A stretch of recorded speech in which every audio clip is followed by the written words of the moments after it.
sur la chaîne des pèlerins de la foi, des humilitas de la cité de Dieu dans la dynamique du Mbongi Fasca en ce mardi 25 avril 2023. Avec le frère veilleur Rei Pombou, nous parlerons du mariage selon le cœur de Dieu, tiré du livre de la Genèse au chapitre 24, les 28 premiers versets.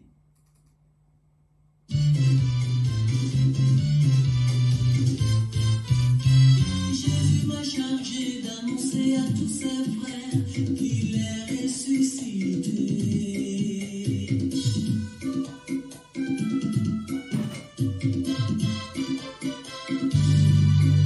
Jésus m'a chargé d'annoncer à tous ses frères qu'il est ressuscité.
Chers auditeurs, chers frères et sœurs, bonjour, bonsoir, dépendamment de là où vous vous trouvez.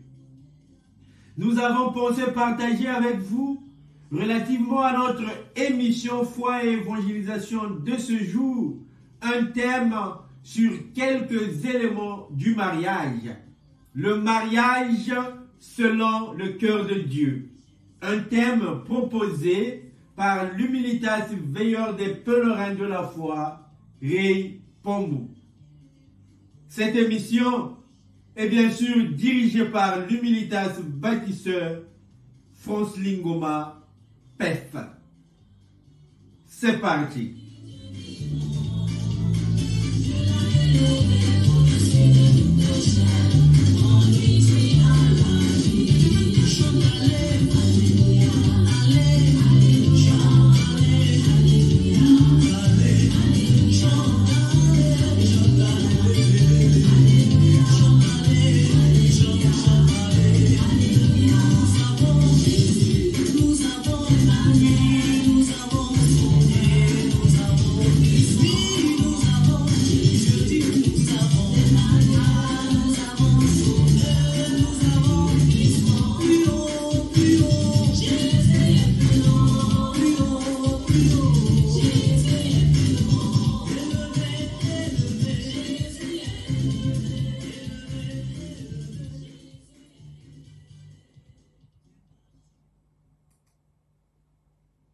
Pâques, un pas nouveau, une nouvelle vie.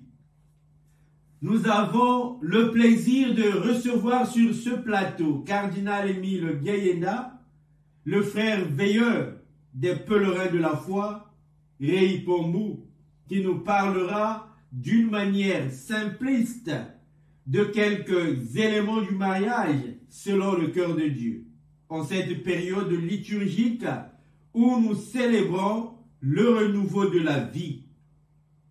Les couples, les célibataires, devraient en fait se saisir de cette occasion pascale pour purifier et transfigurer leur vision, leur conception sur le mariage, un sacrement au cœur de la vie. Frère veilleur, Ray Pambou, bonsoir. Bonsoir, cher frère fondateur. En tout cas, merci pour avoir bien voulu édifier les pèlerins de la foi et tout le peuple de Dieu sur ce beau thème, le mariage selon le cœur de Dieu. Merci beaucoup, cher frère, de m'avoir invité sur ce plateau. C'est une joie pour moi d'être là pour parler à nos frères et à nos sœurs sur cette question qui nous interpelle tous. C'est un honneur et un privilège pour moi, cher frère. Frère veilleur, pouvez-vous vous présenter en quelques mots aux auditeurs qui ne vous connaissent pas? Eh bien, je suis tout simplement un serviteur de Dieu, répondant au nom de Ray Pambou. Je réside en France. Je suis également le cofondateur de l'association Les Pèlerins de la foi, dont j'occupe le rôle de veilleur. Pourquoi l'on vous appelle frère veilleur? Comme le décrit le nom, mon rôle est de veiller sur la foi des membres qui nous sont confiés par le Seigneur. Et cela implique des grandes responsabilités, tant morales et spirituelles. Pouvez-vous nous dire la raison ou les raisons qui vous ont poussé à nous proposer un tel thème, le mariage selon le cœur de Dieu? Merci, cher frère. Tout d'abord, nous constatons que de nos jours, il y a beaucoup de divorces au sein des couples. Et lorsque l'on regarde de plus près que cela aurait pu être sauvé, les gens aujourd'hui ne comprennent pas vraiment le sens du mariage, qui est tout d'abord, chers frères, un sacrement. Certains frères se marient sous la pression des familles, amis et connaissances, ou allant plus loin par tradition. Aujourd'hui, je me suis permis de tirer la sonnette d'alarme pour sauver ce qui peut être sauvé et en même temps de rassurer ceux qui hésitent encore à franchir le pas de ce beau témoignage, de ce beau sacrement qui est le mariage. Alors, pour commencer, chers pèlerins de la foi, chers auditeurs, chers frères et sœurs, écoutons la parole de Dieu.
Lecture du livre de la Genèse à partir du verset 1 jusqu'au verset 28. Abraham était vieux, avancé en âge, et l'Éternel avait béni Abraham en toutes choses. Abraham dit à son serviteur le plus ancien de sa maison, l'intendant de tous ses biens: mais je te prie, ta main sous ma cuisse, et je te ferai jurer par l'Éternel, le Dieu du ciel et le Dieu de la terre, de ne pas prendre pour mon fils une femme parmi les filles de Cananéens, au milieu desquels j'habite.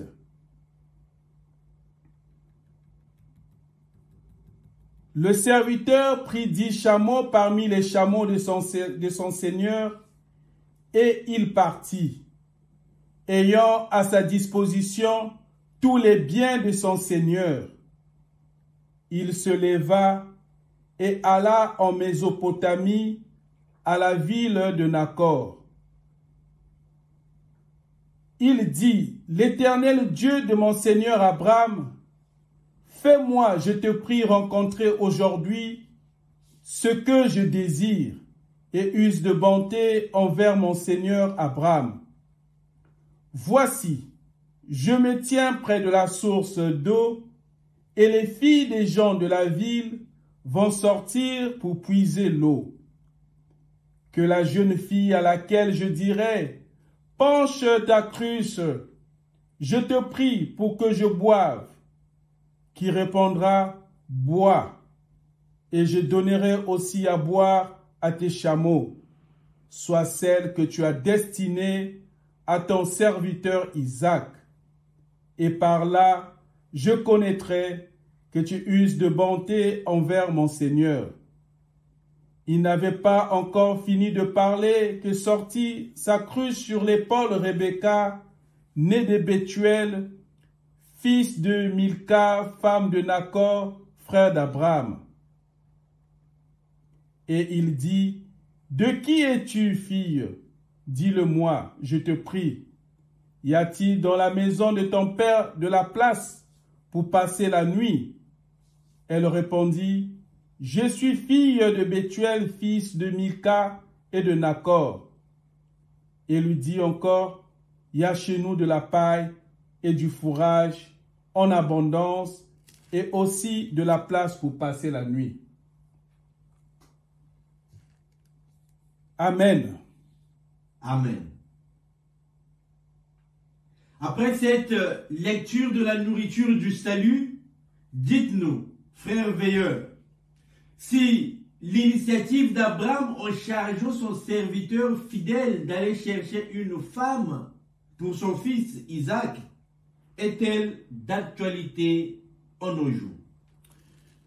Merci, chers frères.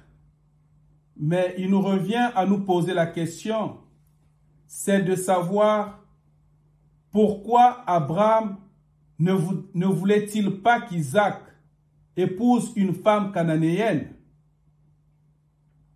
Si Isaac épousait quelqu'un d'une autre foi, il se marierait en dehors de l'alliance. Abraham voulait tout simplement qu'Isaac épouse une femme qui l'aiderait à rester fidèle. C'était là le seul moyen pour que les descendants d'Abraham gardent la prêtrise et reçoivent les bénédictions que le Seigneur avait promises à Abraham et à sa prospérité. Quels seraient vos sentiments si quelqu'un arrangerait pour vous un mariage avec une personne que vous ne connaissez pas, comme cela s'est passé pour Isaac et Rebecca? À quel genre de personne feriez-vous confiance pour choisir votre conjoint? Frères, nous pouvons dire avec certitude qu'il y a eu pas mal de mariages arrangés qui ont réussi. Et ce n'est pas du tout mauvais. Mais quelles étaient les caractéristiques du serviteur d'Abraham qui montraient qu'on pouvait lui faire confiance pour trouver l'épouse qui convenait pour Isaac? Il a prié pour avoir de l'aide. Demandons au Seigneur de confirmer son plan et non de résoudre le problème. Faire confiance à des personnes mûres et spirituelles qui demandent toujours avant tout l'aide de Dieu. Ces personnes qui ne nous imposent pas un choix. Revenons un peu sur l'acte posé par Rebecca. Un chameau peut boire combien de litres d'eau pour qu'elle puisse les abreuver tous? Pour répondre à votre question, un chameau est capable d'abord de parcourir jusqu'à 1000 km sans boire. Il peut supporter de perdre jusqu'au tiers de son poids, ce qui est colossal.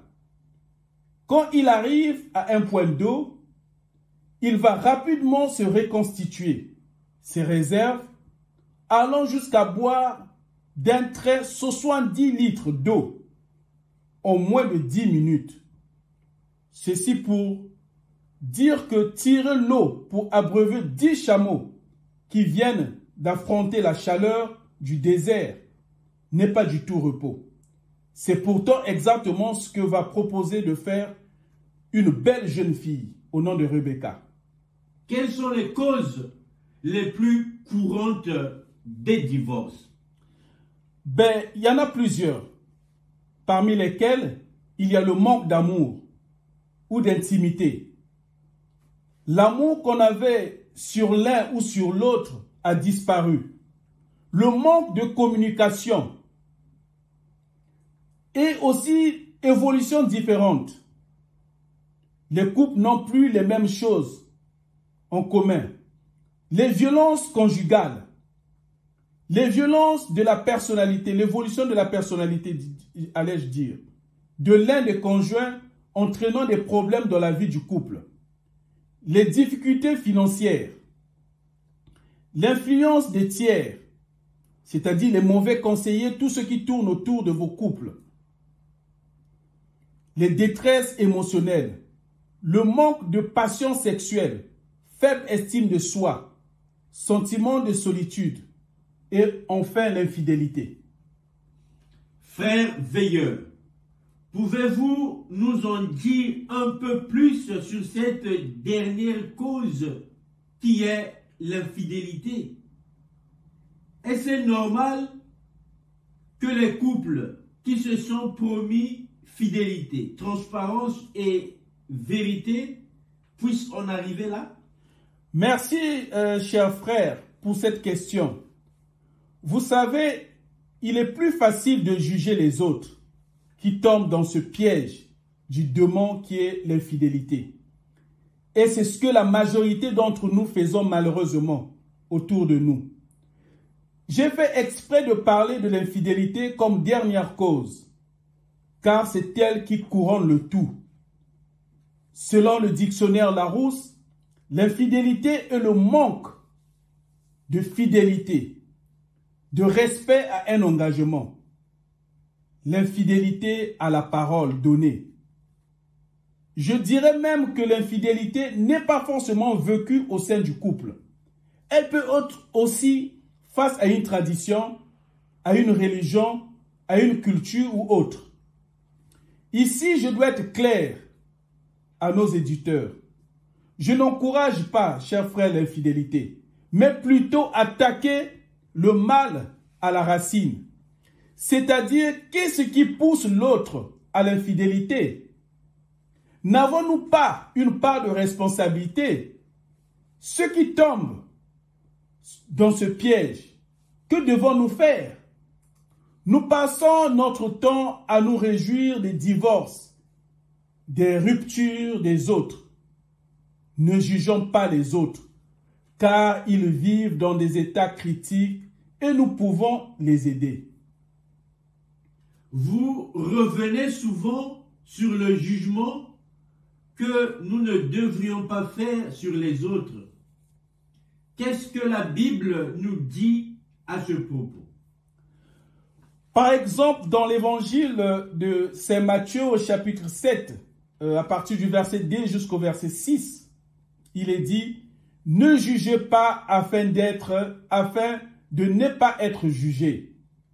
Car du jugement dont vous jugez, on vous jugera. Et de la mesure dont vous mesurez, on mesurera pour vous. Qu'as-tu à regarder la paille qui est dans l'œil de ton frère, et la poutre qui est dans l'œil à toi, tu ne la remarques pas?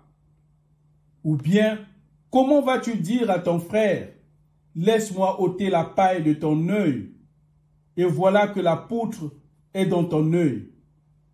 Hypocrite, ôte d'abord la poutre de ton œil, et alors tu verras clair pour ôter la paille de l'œil de ton frère.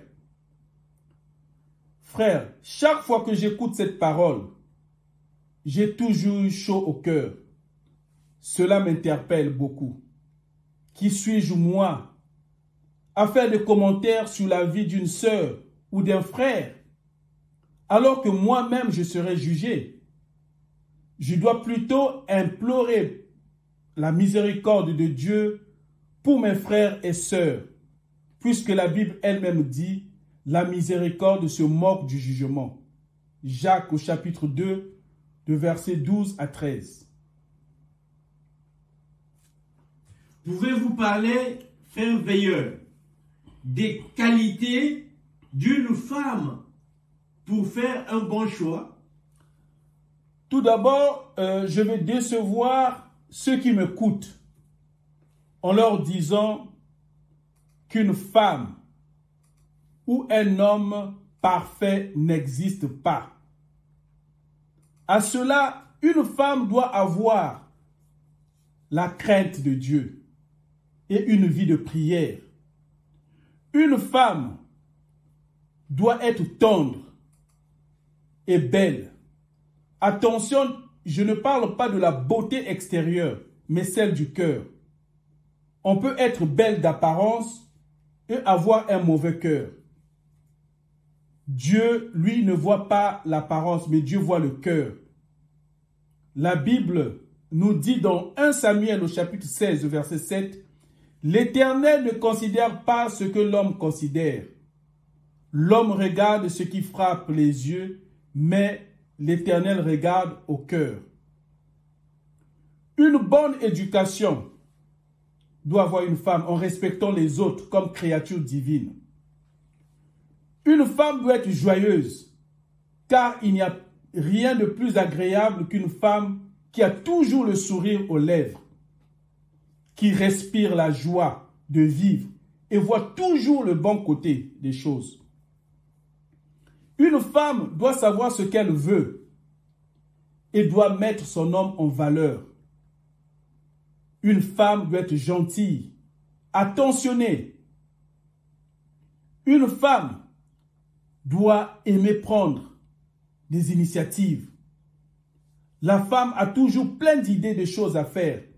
Elle prend le devant et elle doit organiser des sorties et des voyages.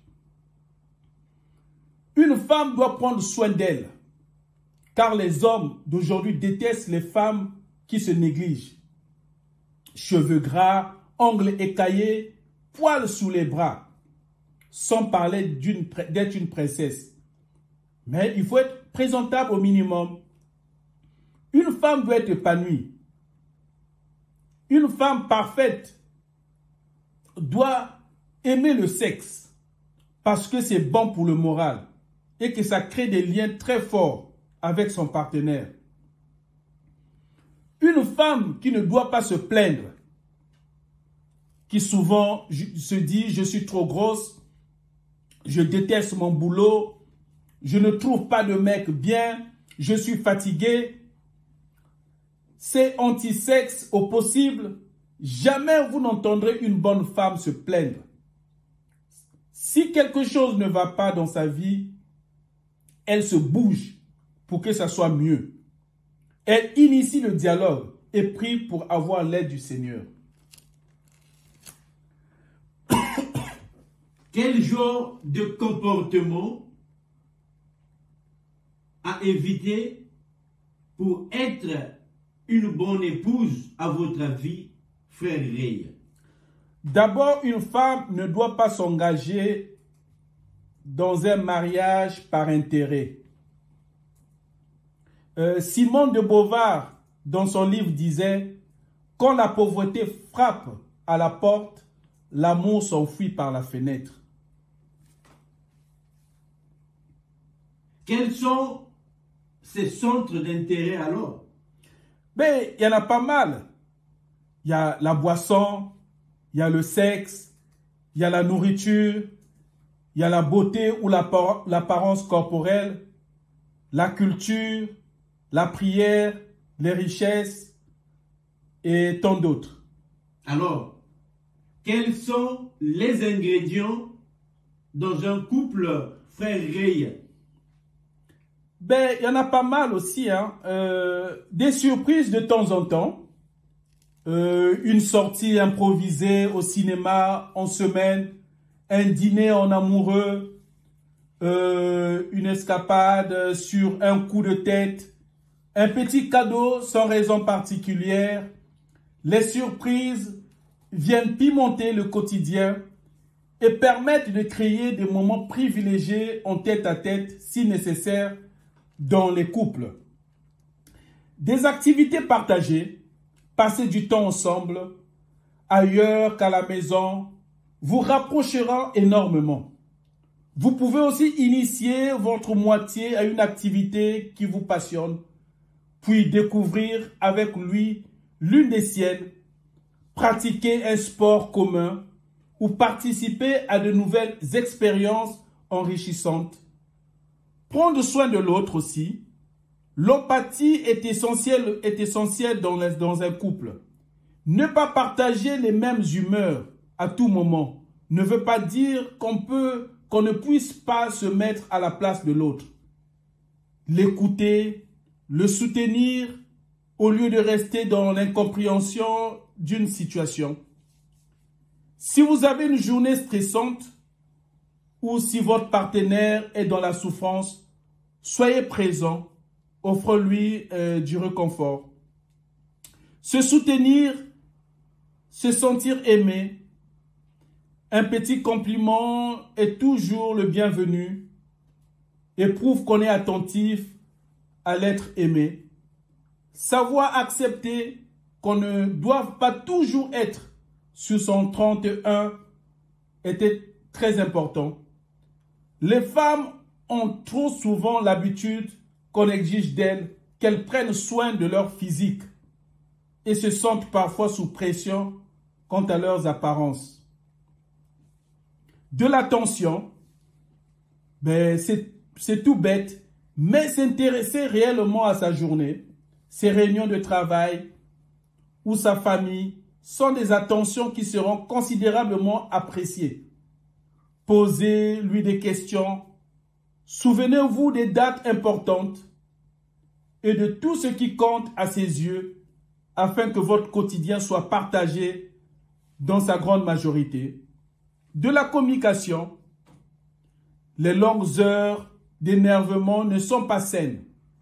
Il vaut mieux faire des efforts pour que la colère retombe et pouvoir discuter des problèmes comme deux adultes, se conseiller, se soutenir et savoir discuter calmement des différences à régler peut sauver un couple. La communication est essentielle pour une relation réussie et basée sur la confiance. Des messages aussi de temps en temps. Vous pouvez vous envoyer des messages où vous pouvez vous dire « je t'aime ». Voilà, des petits mots doux. Voilà. Et puis aussi, un peu d'espace. Il est aussi agréable et nécessaire de passer du temps seul. Vous vous manquerez davantage si vous vous organisez quelques soirées avec uniquement vos copains. Des voyages entre amis et des activités, rien qu'à vous. Se sentir unique, évitez les comparaisons. Quand vous parlez à votre moitié, elle est unique. Vos histoires passées ne sont pas un secret. Mais si votre ex est un thème omniprésent dans votre conversation, vous risquez de créer des inquiétudes inutiles et fâcheuses dans votre couple. Et enfin, une répartition équitable des tâches. Ne dites pas que vous l'aidez. Quand il s'agit des tâches ménagères, cette phrase est malvenue. Vous supposez que celle qui doit tout prendre en charge et que votre participation ponctuelle à certaines tâches suffit.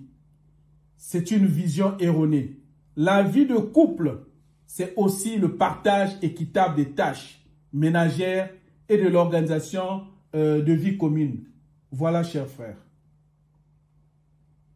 chers frères veilleurs, il y a une question qui me vient à l'esprit.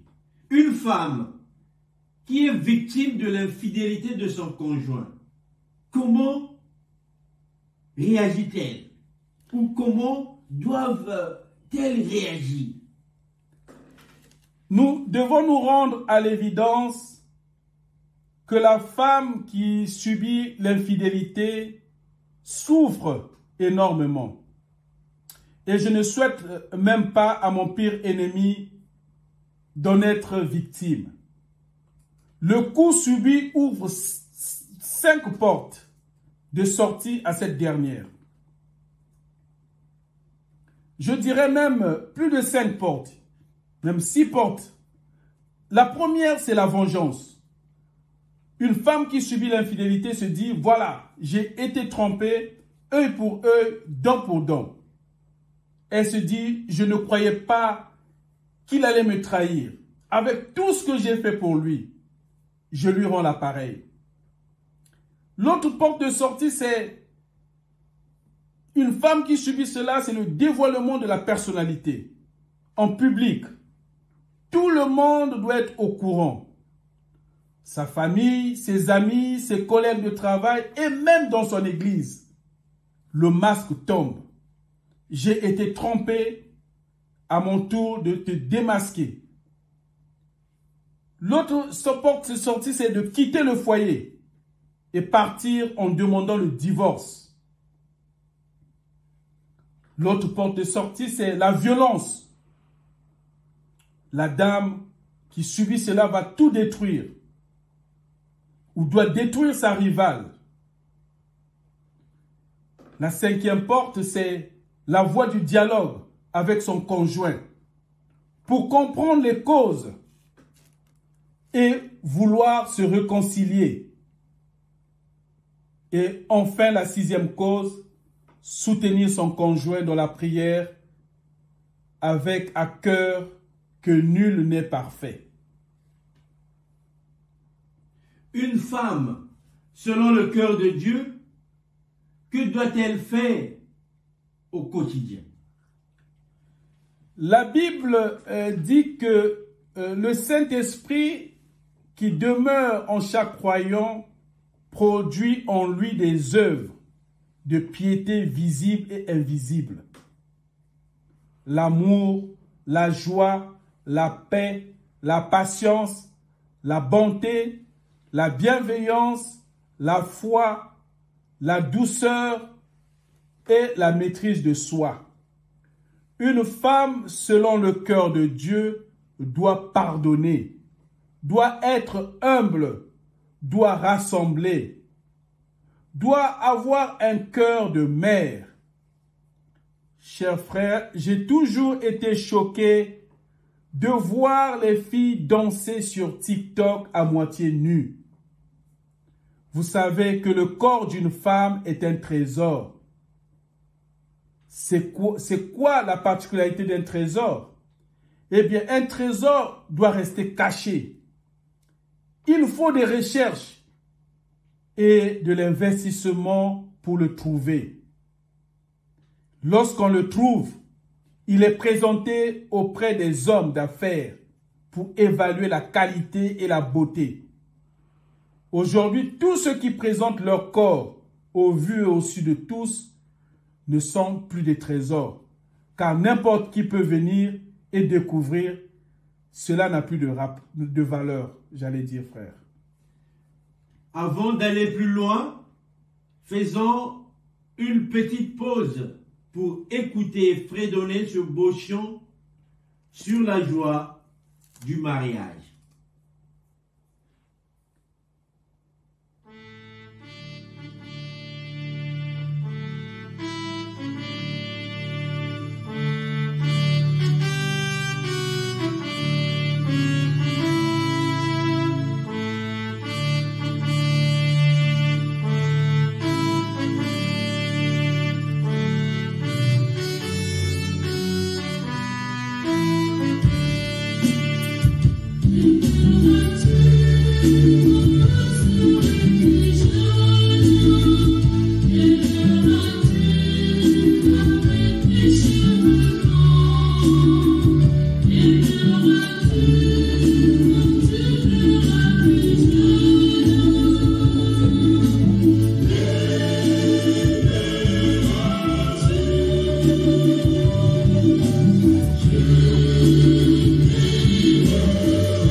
après ce chant,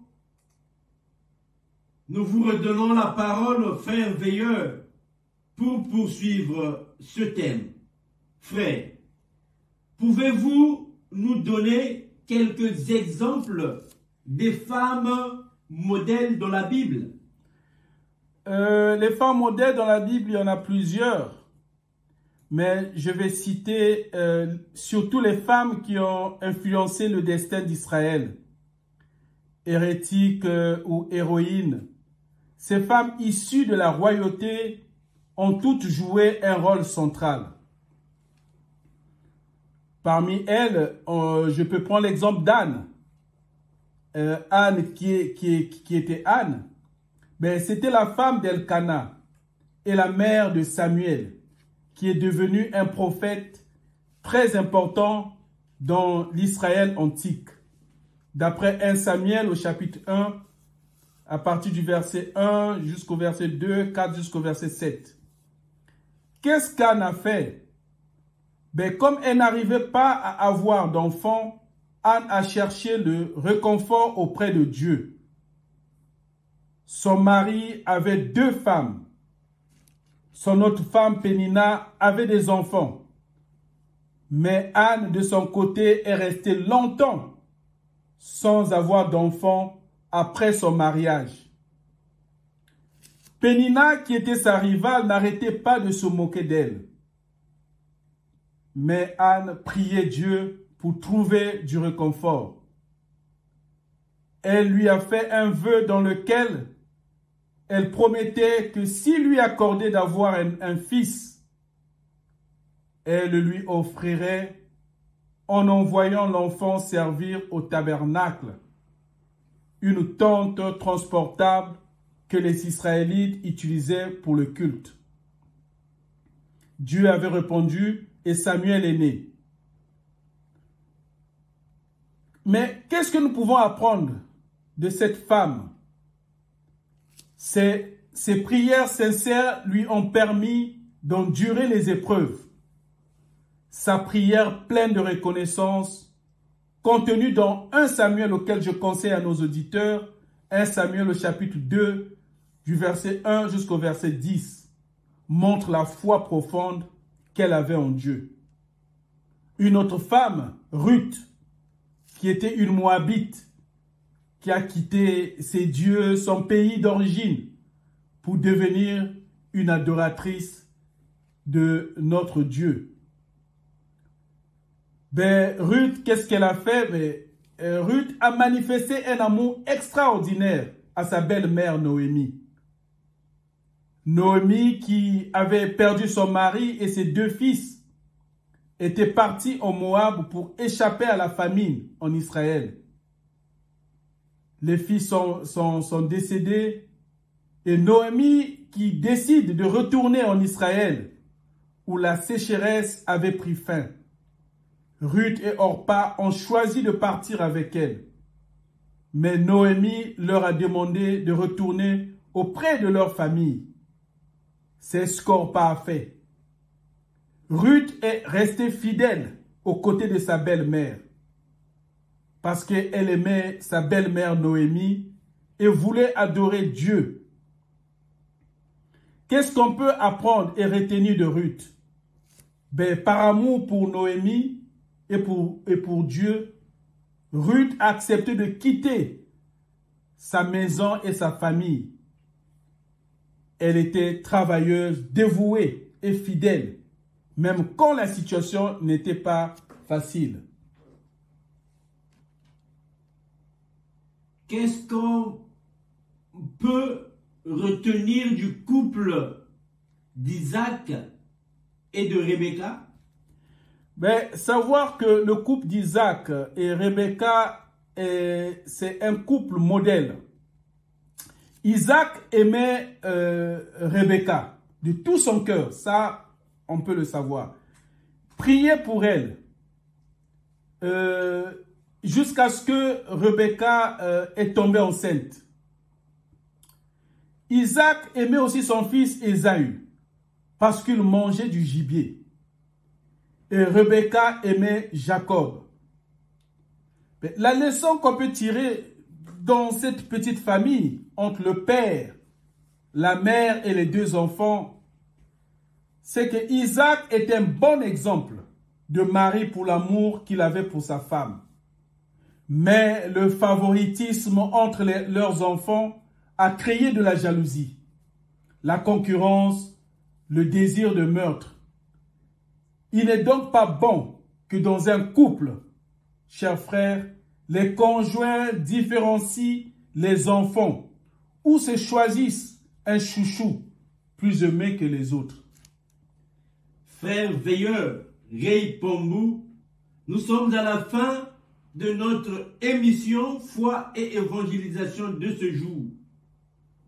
Avec vous, avez-vous, j'allais dire, un dernier mot ou dernière parole à vos auditeurs, quelques lignes à suivre par rapport à votre enseignement donné à peine?